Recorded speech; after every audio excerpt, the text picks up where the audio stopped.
Pour ce que l'Esprit veut nous donner ce matin, je vais vous inviter à tourner dans le livre aux Hébreux, au chapitre 10.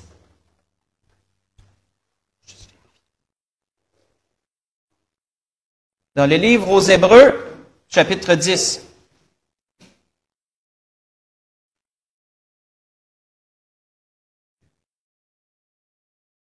Donc, livre aux Hébreux, chapitre 10. Il faut aussi l'aider pour retourner. À partir du verset 19 jusqu'au verset 23 qu'on va lire. On va introduire le sujet que l'Esprit veut nous donner ce matin. On voit qu'il est dit, « Ainsi donc, frères, nous avons au moyen du sang de Jésus une libre entrée dans le sanctuaire, par la route nouvelle et vivante qu'il a inaugurée pour nous au travers du voile, c'est-à-dire de sa chair. Et nous avons un souverain sacrificateur établi sur la maison de Dieu. Approchons-nous donc avec un cœur sincère, dans la plénitude de la foi, les cœurs purifiés d'une mauvaise conscience et le corps lavé d'une eau pure. Retenons fermement la profession de notre espérance, car celui qui a fait la promesse est fidèle. » On va arrêter ici. Là, nous voyons une belle déclaration ici de cet auteur, qui nous parle du sacrifice de notre Seigneur. Il nous parle de cette grande promesse de Dieu qu'à travers Jésus-Christ, nous avons un salut éternel. Et nous avons également un plein accès à Dieu à travers Jésus-Christ. C'est pourquoi il dit, donne des étapes. Quand il nous dit, premièrement, on a un souverain sacrificateur. Donc, il dit, Jésus, par son sacrifice, parce qu'on sait que l'auteur d'Hébreux utilise beaucoup l'Ancien Testament, il parle beaucoup à travers il était très connaissant de ce qu'on peut voir, du culte de l'Ancien Testament et du culte de la loi et tout. Donc, il revient beaucoup sur ces choses dans ce livre. Et on voit qu'il utilise beaucoup cette image-là. Il dit donc, maintenant, on a un souverain sacrificateur auprès du Père, Jésus-Christ. Donc, il dit, on peut s'approcher avec confiance. Ça, c'est une promesse. On peut s'approcher avec confiance. Il dit, on a un plein accès. Il dit, c'est pourquoi? Il dit, on s'approche d'un cœur sincère. Il y a des étapes. Tu t'approches de Dieu avec un cœur sincère, désireux de le suivre, désireux de le servir, désireux de recevoir ses promesses. Le cœur purifié d'une mauvaise conscience parce que le Saint-Esprit habite en nous par sa promesse, par des promesses qu'il nous a faites. À travers Jésus-Christ, le Saint-Esprit habite en nous. Et il dit le corps lavé d'une eau pure parce qu'à travers les eaux du baptême, on a laissé l'ancienne personne mourir dans les eaux du baptême et on est ressorti en nouveauté de vie. Et il dit donc, c'est pourquoi, ayant toutes ces choses, il dit, retenez fermement la profession de votre espérance. Parce qu'il dit, celui qui a fait la promesse est fidèle.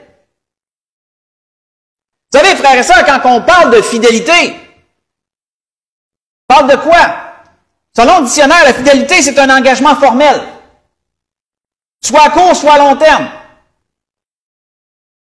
Ça, c'est une promesse. Excusez-moi, j'ai comme mêlé mes définitions. Celui qui a fait la promesse est fidèle. On parle d'une promesse, on parle d'un engagement. Je me répète. Je me rétracte et je répète.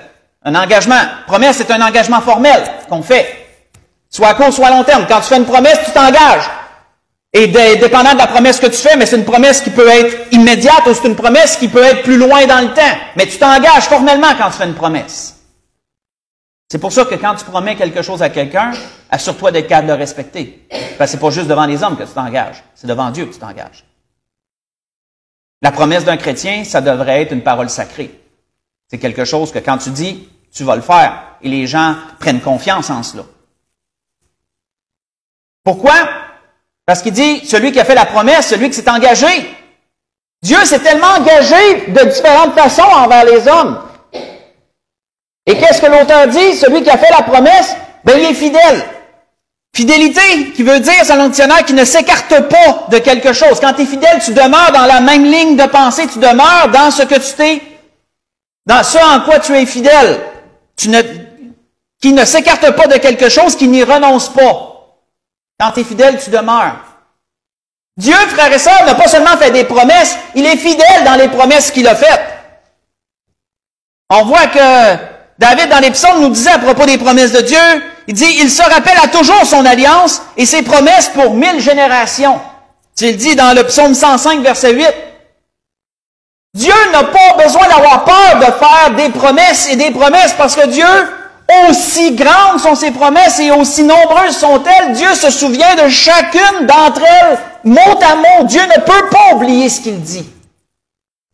Sa pensée est démesurée, son intelligence est infinie. Il se souvient de tout ce qu'il prononce. Et c'est pourquoi Dieu n'a pas peur de s'engager. C'est pourquoi il est fidèle dans ce qu'il promet. Il se souvient de ses promesses pour 1000 générations. Mais on voit que le psalmiste disait aussi autre chose. Faites juste écouter toujours avant qu'on enchaîne. David disait aussi quelque chose ça peut résonner avec nous, ça parfois, ce que David disait. Ça peut résonner avec nous quand il disait « Mon âme languit auprès de ton salut. J'espère en ta promesse.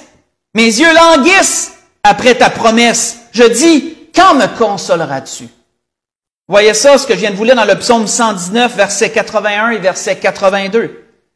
Quand vous languissez après quelque chose, frère et sœur, c'est que vous l'attendez avec désespoir. Vous le voulez tellement. Quand tu languis de quelque chose, c'est que tu le veux tellement que ça t'en fait mal. À quel point tu le veux. Tu languis. David dit, je languis après les promesses de Dieu. Dieu a fait tellement de promesses. Et oui, parfois, frères et sœurs, nous pouvons languir après les promesses de Dieu. Parfois, nous les voulons tellement, ces promesses-là. Nous désirons tellement que les promesses de Dieu soient manifestes dans nos vies, que nous expérimentions ces choses que nous lisons. Et combien de promesses Dieu a faites et combien de fois nous voyons ce mot dans la parole. Et nous sommes peut-être comme le psalmiste et on languit après ces choses et on les veut vraiment. Mes frères et sœurs, l'Esprit veut nous rappeler quelque chose ce matin qui est absolument nécessaire à comprendre à propos des promesses de Dieu. Parce que quand on examine ce sujet, on se rend compte dans la parole qu'il y a deux types de promesses dans la parole de Dieu. Il y a deux types de promesses. Il y a des promesses qui sont dites inconditionnelles dans la parole et il y a des promesses qui sont dites conditionnelles. Et ça, c'est important à comprendre. Très important à comprendre. Et l'Esprit veut nous faire explorer ce sujet-là ce matin. Des promesses, deux types de promesses qu'on retrouve dans la parole. Des promesses inconditionnelles et des promesses conditionnelles. Quand on regarde premièrement le sujet des promesses inconditionnelles, que voulons-nous dire par inconditionnel? Selon le dictionnaire, toujours inconditionnel veut dire sans condition. Qui est sans condition, sans réserve totale. Quand c'est inconditionnel, c'est qu'il n'y a pas de prérequis à remplir. C'est inconditionnel, c'est ouvert, c'est accessible, c'est immédiat. C'est immédiat, tu n'as rien à faire pour l'avoir, tu vas l'avoir. C'est inconditionnel. Ça repose uniquement sur la fidélité de celui qui a fait la promesse quand c'est inconditionnel. Ça ne dépend pas de nous, on n'a rien à faire.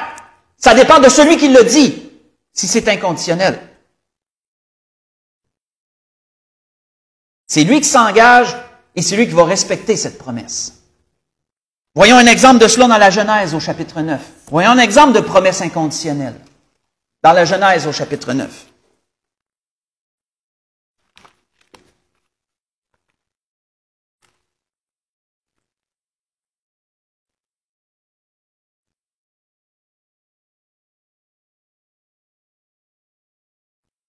Après que Dieu ait sauvé Noé et sa famille du déluge, que le déluge a été terminé, Dieu a parlé à Noé. J'ai dit Moïse, je m'en excuse si j'ai dit Moïse. Dieu a parlé à Noé et à sa famille. Dieu a fait alliance avec eux. Et qu'est-il dit dans Genèse chapitre 9, si on lit à partir du verset 8? Dieu parla encore à Noé, a-t-il dit, et à ses fils avec lui, en disant, « Voici, j'établis mon alliance avec vous, et avec votre postérité après vous, avec tous les êtres vivants qui sont avec vous, tant les oiseaux que le bétail, tant les oiseaux que le bétail et tous les animaux de la terre, soit avec tous ceux qui sont sortis de l'arche, soit avec tous les animaux de la terre. J'ai établi mon alliance avec vous. Aucune chair ne sera plus exterminée par les eaux du déluge. Il n'y aura plus de déluge pour détruire la terre. Et Dieu dit, c'est ici le signe de l'alliance que j'établis entre moi et vous, et tous les êtres vivants qui sont avec vous pour les générations à toujours. J'ai placé mon arc dans la nue. Il servira de signe d'alliance entre moi et la terre. Quand j'aurai rassemblé les nuages au-dessus de la terre, l'arc paraîtra dans la nuit. Et je me souviendrai de mon alliance entre moi et vous, et tous les êtres vivants de toute chair, et les eaux ne deviendront plus un déluge pour détruire toute la terre, toute chair. L'arc sera dans la nuit, je le regarderai pour me souvenir de l'alliance perpétuelle entre Dieu et tous les êtres vivants, et toute chair qui est sur la terre. Et Dieu dit à Noé, tel est le signe de l'alliance que j'établis entre moi et toute chair qui est sur la terre. On va arrêter ici. Nous voyons, frères et sœurs, que cette alliance que Dieu avait faite ici avec Noé, avec sa famille, avec également les animaux et tout être vivant, c'est une promesse, ça. Une alliance est un type de promesse que Dieu fait. Mais voyons-nous une condition ici. Pourquoi le déluge était-il venu, premièrement? À cause que la méchanceté s'était accrue sur la terre à un tel point que Dieu s'était repenti d'avoir créé les êtres humains. Et Dieu avait dit, je vais tout détruire par le déluge. Mais est-ce que Dieu dit ici, voici, j'avais alliance avec vous à la condition que vous ne commettez plus le mal? Non, sinon, personne n'aurait été capable de remplir cette condition-là. Dieu a fait une promesse par son alliance, et cette promesse est inconditionnelle. Sans aucune condition, Dieu dit, je ne détruirai plus la terre par le déluge. Et voici la preuve. L'arc-en-ciel qu'on voit toutes les fois après qu'il arrête de pleuvoir puis que le soleil paraît. Et la preuve, c'est le signe de Dieu pour montrer, voici la promesse et moi-même j'ai mis quelque chose pour moi-même m'en souvenir.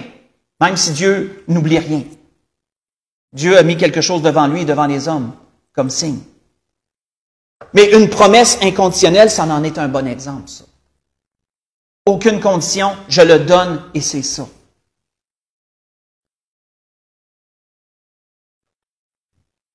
Il y a beaucoup d'exemples dans la parole de promesses qui sont dites inconditionnelles. Allons voir un autre exemple. Tournons dans Ésaïe 65. Allons voir un autre exemple. Dans Ésaïe 65. Un autre exemple de promesse qu'on peut dire inconditionnelle.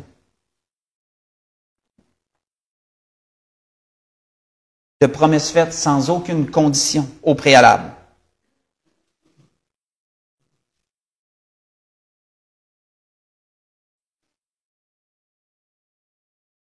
Dans Ésaïe chapitre 65.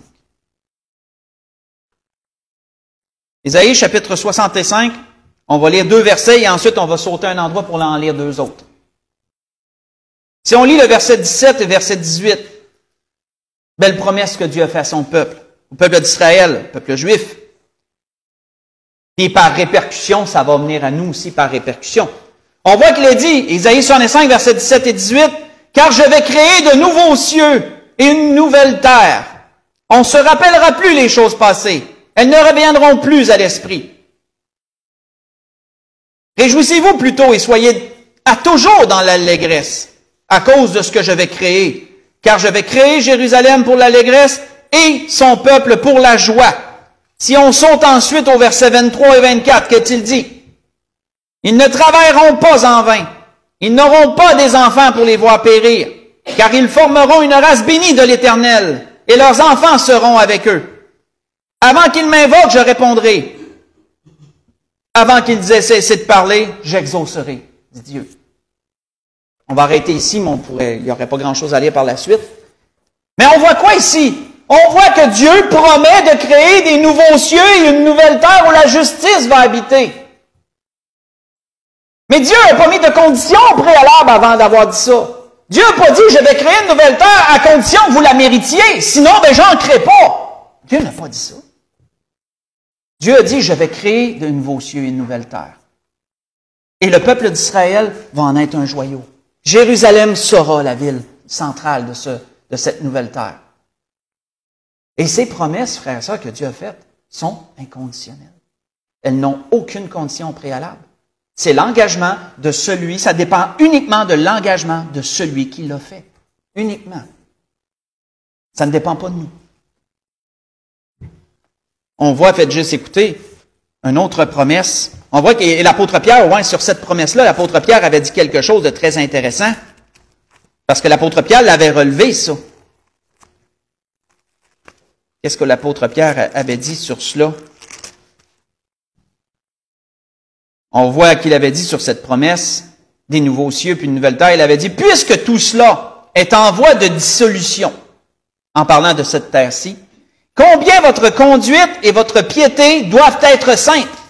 Attendez et hâtez l'avènement du jour de Dieu, jour à cause duquel les cieux enflammés se dissoudront et les éléments embrasés se fondront. Mais nous attendons selon sa promesse. Mais nous attendons selon sa promesse de nouveaux cieux et une nouvelle terre où la justice habitera.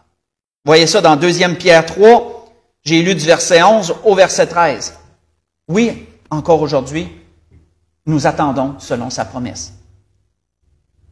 La promesse d'un Dieu qui est fidèle, un nouveau ciel et une nouvelle terre, qui est une promesse qui est inconditionnelle. Pour ce qui est de la terre en tant que telle. Pour ce qui est du moyen d'y accéder, c'est conditionnel. Mais on s'en vient là.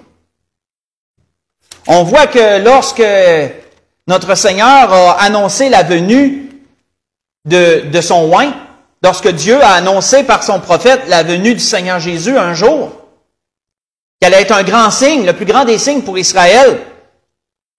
Faites juste écouter qu'est-ce qu'Ésaïe avait dit sur cela.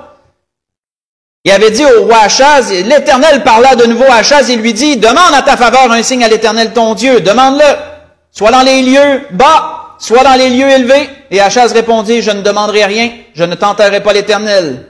Et Isaïe dit alors, écoutez donc, maison de David, est-ce trop peu pour vous de lasser la patience des hommes que vous lassiez aussi celle de Dieu?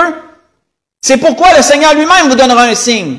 Voici la Vierge deviendra enceinte, elle enfantera un fils. Elle lui donnera le nom d'Emmanuel, ce qui signifie Dieu avec nous. Il mangera de la crème et du miel jusqu'à ce qu'il sache rejeter le mal et choisir le bien. Mais avant que l'enfant sache rejeter le mal et choisir le bien, le pays dont tu crains les 2 rois sera abandonné. Ce que je vous ai lu, c'est dans les Ésaïe, chapitre 7. J'ai lu du verset 10 au verset 16.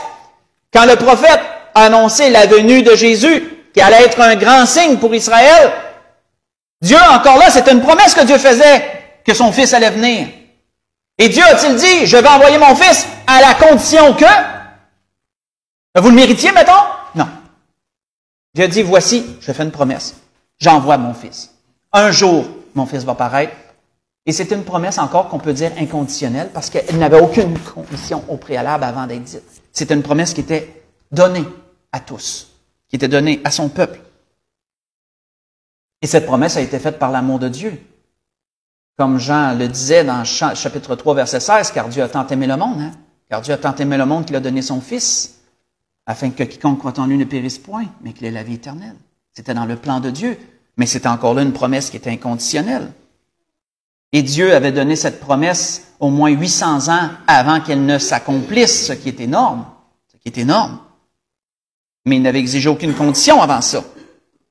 Et c'est ce qu'on remarque, frères et sœurs. On a vu 3 exemples. On a vu l'exemple du déluge. On a vu l'exemple où que Dieu créait la nouvelle terre, que Dieu a promis qu'il allait créer une nouvelle terre. On a vu l'exemple que Dieu avait promis qu'il allait envoyer son Fils. Et dans tous les cas, on a vu avec clarté que c'était des promesses qui étaient inconditionnelles. Et on a vu pourquoi. Mais qu'est-ce qu'on remarque à propos des promesses inconditionnelles? C'est que l'être humain n'aurait rien pu faire pour mériter ça. C'était bien au-dessus de lui. Est-ce que l'être humain aurait pu faire quelque chose pour éviter un second déluge? Est-ce que l'être humain, à cause du péché, aurait été capable de ne plus pécher par lui-même et de dire, je vais éviter que Dieu produise un autre déluge? Absolument pas. Dieu a dû promettre sans condition parce qu'il savait que l'être humain serait absolument incapable de remplir les conditions. Donc Dieu n'a pas mis de conditions. C'est la même chose avec la nouvelle terre. Est-ce que l'homme aurait été capable de remplir des conditions que Dieu aurait mises pour que Dieu crée une nouvelle terre? Absolument pas. L'être humain n'aurait pas été capable de remplir aucune condition émise par Dieu. Et donc, Dieu a donné sans condition. Dieu a promis sans condition. Et c'est la même chose à propos de Jésus. Est-ce que l'être humain aurait pu remplir des conditions pour que Jésus vienne? Si vous êtes assez méritant, je vais vous donner mon Fils? Mais non. Parce que ça l'aurait amené l'idée que le salut peut s'acquérir d'un autre moyen que par le Seigneur. Mais il n'y en a pas d'autre. Donc Dieu a donné sans condition, c'est une promesse. Mais nous voyons, frères et sœurs, aussi d'autres types de promesses dans la parole. Il y en a des inconditionnelles, mais il y en a aussi qui sont conditionnelles. Et quand on parle de conditionnel, de quoi parle-t-on? Selon toujours le dictionnaire, quand on parle de promesses conditionnelles, conditionnel veut dire prérequis, obligation au préalable avant l'accomplissement d'une chose. Autrement dit, il y a des conditions avant que ça l'arrive. Dis-moi, le micro est tombé.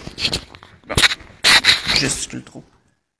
Il y a des conditions au préalable avant que ça l'arrive. C'est pourquoi qu'on dit qu'ils sont conditionnels, il y a des obligations. Donc, quand il y a des promesses qui sont conditionnelles, il y a des choses à remplir au préalable et l'obtention de la promesse dépend de que les conditions au préalable soient remplies et la promesse sera accessible. Contrairement à une promesse inconditionnelle que tu n'as rien à faire pour l'avoir. Ça t'est donné tout simplement. C'est là. Mais si elle est conditionnelle, ben, il faut que tu remplisses, il faut que tu coches les cases, comme on dit en bon québécois. Il faut que tu coches les cases, là. Il faut que tu remplisses les conditions préalables et ensuite la promesse est accessible. Allons dans le Deutéronome 30, allons voir un exemple de cela. Dans le Deutéronome, au chapitre 30, voyons un exemple.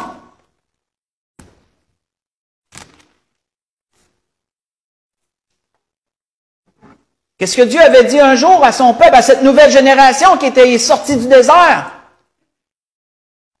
et qui était préparée à conquérir la terre promise sous la tutelle de Josué? Qu'est-ce que Dieu, par la bouche de son prophète Moïse, leur a rappelé? On voit un peu avant, on ne le lira pas, mais on voit un peu avant que Dieu venait de donner les bénédictions et il venait de donner les malédictions. Dieu leur avait tout énoncé.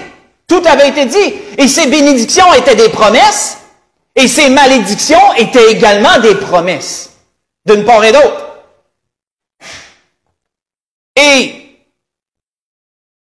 Dieu leur dit ici dans le Deutéronome 30, à partir du verset 11, « Ce commandement que je te prescris aujourd'hui n'est certainement point au-dessus de tes forces et hors de ta portée. » Parce que c'est ça qu'une promesse inconditionnelle fait. Une promesse inconditionnelle est hors de notre portée. C'est pour ça que Dieu ne met pas de conditions, c'est hors de notre portée.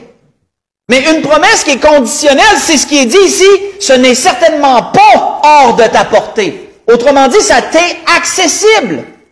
Tu peux remplir les conditions que je demande. Autrement dit, ce commandement que je te prescris aujourd'hui n'est certainement pas au-dessus de tes forces et hors de ta portée. Il n'est pas dans le ciel pour que tu dises, qui montera au ciel pour nous? Qui pour nous sera au ciel et ira nous le chercher? Qui nous le fera entendre afin que nous le mettions en pratique?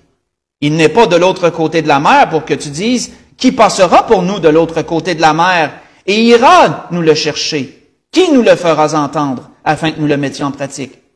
C'est une chose au contraire qui est tout près de toi, dans ta bouche et dans ton cœur, afin que tu la mettes en pratique. Et qu'est-ce qu'il dit au verset 15?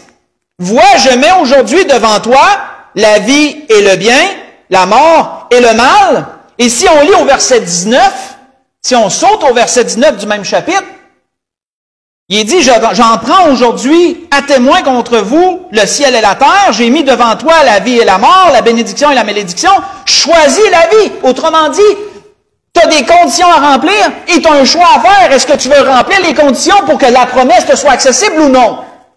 Choisis la vie, remplis les conditions, coche les cases et la promesse te sera donnée. Elle te sera accessible.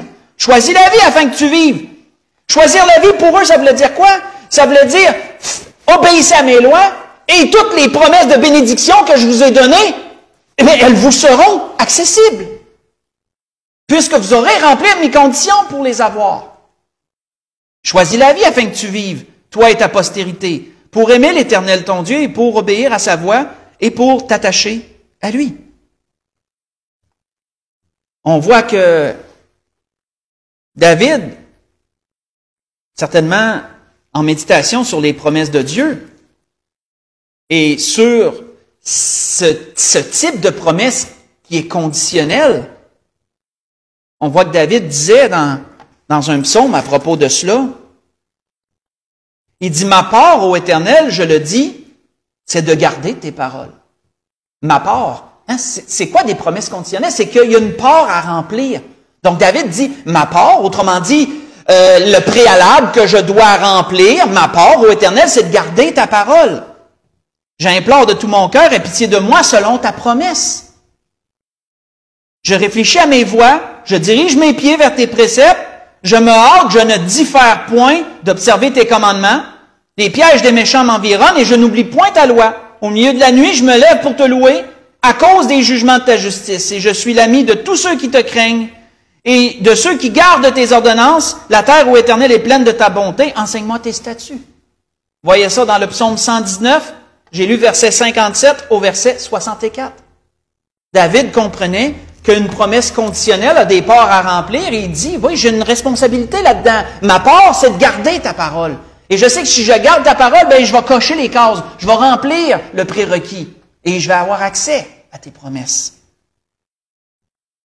Promesses qu'on connaît bien si on tourne dans Romains, chapitre 10. Si on revient un peu sur le sujet de l'introduction, sur ce que l'auteur d'Hébreux nous dit à propos de Jésus, nous disait à propos du Seigneur, qu'on a un souverain sacrificateur qui est au ciel auprès de Dieu, qui œuvre pour nous. Jésus a été donné sans condition. Jésus a été une promesse inconditionnelle. Sa personne, sa venue a été une promesse inconditionnelle. Mais l'obtention du salut, elle, est-il inconditionnel ou est-il conditionnel? Le fait d'être sauvé par grâce, est-ce inconditionnel ou si c'est conditionnel? L'auteur d'Hébreux nous le dit clairement. L'auteur de Romains, l'apôtre Paul, nous le dit clairement dans Romains 10, on le sait. Mais qu'est-ce qu'il dit à partir du verset 8? Que dit-elle donc? La parole est près de toi, dans ta bouche et dans ton cœur. Ça résonne avec ce qu'on vient de lire dans le Deutéronome 30. C'est pas au-dessus de tes forces, autrement dit, c'est accessible. Il est dit, or, la parole de la foi que nous prêchons, si tu confesses de ta bouche le Seigneur Jésus, et si tu crois dans ton cœur que Dieu l'a ressuscité des morts, tu seras sauvé. Ça, c'est une promesse, ça. Car c'est en croyant du cœur qu'on parvient à la justice, et c'est en confessant de la bouche qu'on parvient au salut, selon ce que dit l'Écriture. Celui qui croit en lui ne sera point confus. On va arrêter ici. Que remarquons-nous? La vie chrétienne, frères et sœurs, débute avec une promesse qui est conditionnelle. Et elle se nourrit de promesses également conditionnelles et inconditionnelles de Dieu. Nous retrouvons ces deux types de promesses dans la vie du chrétien. Mais nous avons vu quoi ici? Nous avons vu que l'accès à la grâce, elle est conditionnelle. Elle est conditionnelle à quoi? Elle est conditionnelle à ce que nous nous humilions devant Dieu. À ce que nous venions au pied de la croix. En image, là. On utilise souvent cette image-là. À ce que nous acceptions Jésus comme notre Sauveur et Seigneur, à ce que nous le confessions devant l'Église assemblée, à ce que nous entrions dans les eaux du baptême. Tout ça, c'est conditionnel. Tout ça, c'est conditionnel. Ça ne nous tombe pas sur la tête sans qu'on le veuille. C'est nous qui choisissons, c'est nous qui cochons les prérequis, les cases, et nous accédons à la promesse.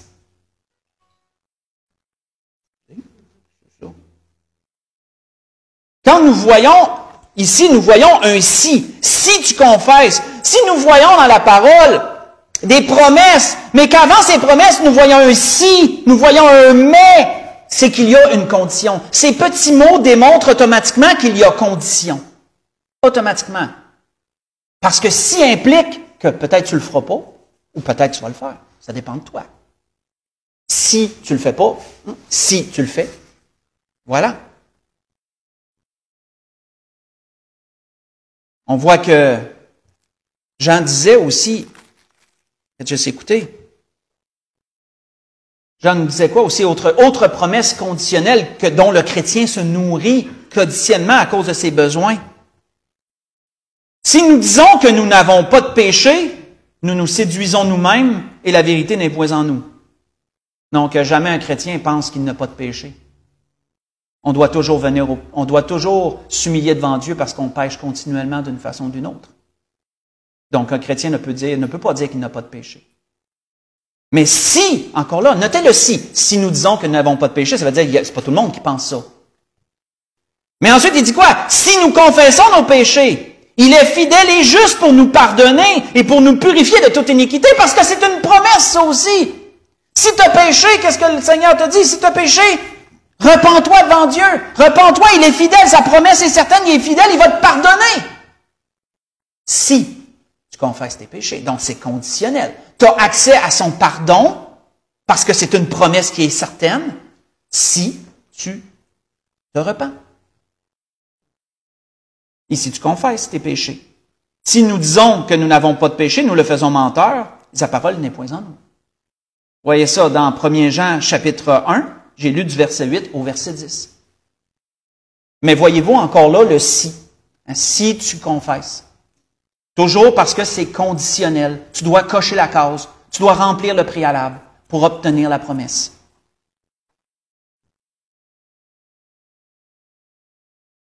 D'ailleurs, on voit que Salomon, dans les Proverbes, avait dit ceci, « Celui qui cache ses transgressions ne prospère point, mais celui qui les avoue et les délaisse obtient miséricorde. » C'est en rapport avec ça. C'est une promesse de Dieu qui est certaine parce que celui qui le fait il est fidèle. Sauf qu'il y a des conditions à remplir et tu dois cocher les cases, tu dois remplir le préalable et tu vas obtenir. Si on voit une dernière chose avant de conclure, on va dans Matthieu chapitre 6. On a été là dernièrement d'ailleurs. Retournons-y dans Matthieu au chapitre 6. On va juste voir une petite portion de ce que le Seigneur a dit ici.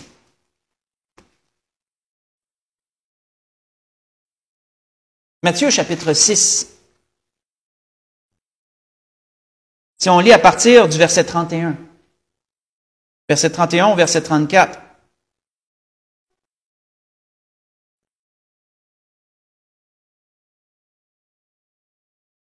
On voit que le Seigneur disait à son auditoire, il dit, « Ne vous inquiétez donc point. Et ne dites pas, que mangerons-nous? Que boirons-nous? De quoi serons-nous vêtus? Toutes ces choses, ce sont les païens qui les recherchent. Votre Père céleste sait que vous en avez besoin. Cherchez premièrement le royaume et la justice de Dieu, et toutes ces choses vous seront données par-dessus. Ne vous inquiétez donc point du lendemain, car le lendemain aura soin de lui-même. À chaque jour suffit sa peine. » Nous voyons quoi ici? Nous voyons que Dieu s'engage, encore là. Le Seigneur s'engageait dans une promesse. Cherchez, mais c'est quoi la condition? C'est quoi le préalable? Cherchez premièrement le royaume et la justice de Dieu. Ça, c'est la condition préalable. Si tu coches cette case-là, la promesse que Dieu va pourvoir à tes besoins, elle t'est acquise. Tu vas l'avoir. Mais tu dois premièrement remplir la condition. Cherche premièrement le royaume de Dieu. Et tu obtiendras ce qui est promis.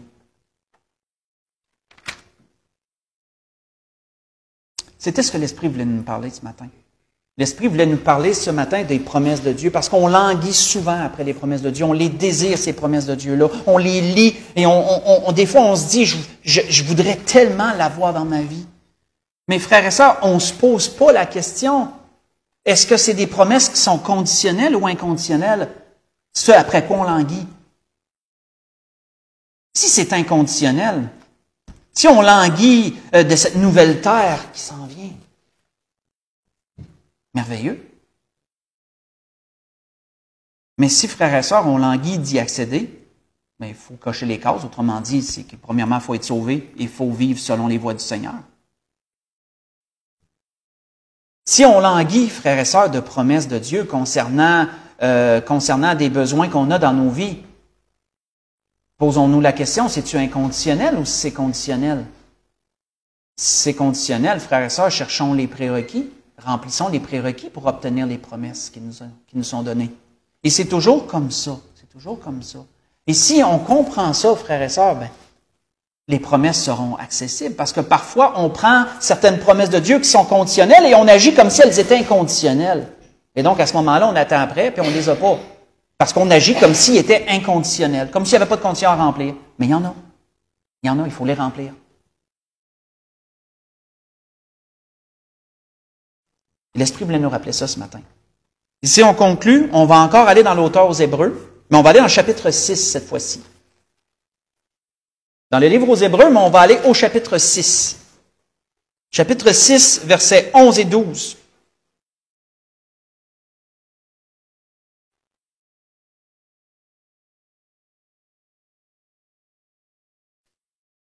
On peut lire à partir du verset 9 parce que c'est tellement beau. Cet endroit-là est tellement beau. C'est un endroit C'est un endroit à souligner et à garder. C'est un endroit à garder précieusement. Il y a des belles clés comme ça dans la parole. On va lire à partir du verset 9. On voit qu'il est dit, « Quoique nous parlions ainsi, dit-il, mes bien-aimés, nous attendons pour ce qui vous concerne des choses meilleures et favorables au salut. Car Dieu n'est pas injuste pour oublier votre travail et l'amour que vous avez montré pour son nom, ayant rendu et rendant encore des services aux saints. Nous désirons que chacun de vous montre le même zèle pour conserver jusqu'à la fin une pleine espérance, en sorte que vous ne vous relâchiez point, et que vous imitiez ceux qui, par la foi et la persévérance, héritent des promesses. » La grâce que je nous souhaite à tous, frères et sœurs, nous avons un Dieu qui s'est engagé en maintes choses. Et nous avons accès à ces choses-là. Si elles sont conditionnelles, occupons-nous de remplir les prérequis pour qu'on obtienne la promesse. Si elles sont inconditionnelles, mais n'y mettons pas aucune condition, acceptons pleinement ce que Dieu a donné par sa grâce. Et dans toutes ces choses, gardons à l'esprit que celui qui a fait la promesse est fidèle et que nous hériterons de ces choses. C'était ce que l'Esprit voulait nous dire ce matin. On peut se lever pour un dernier cantique.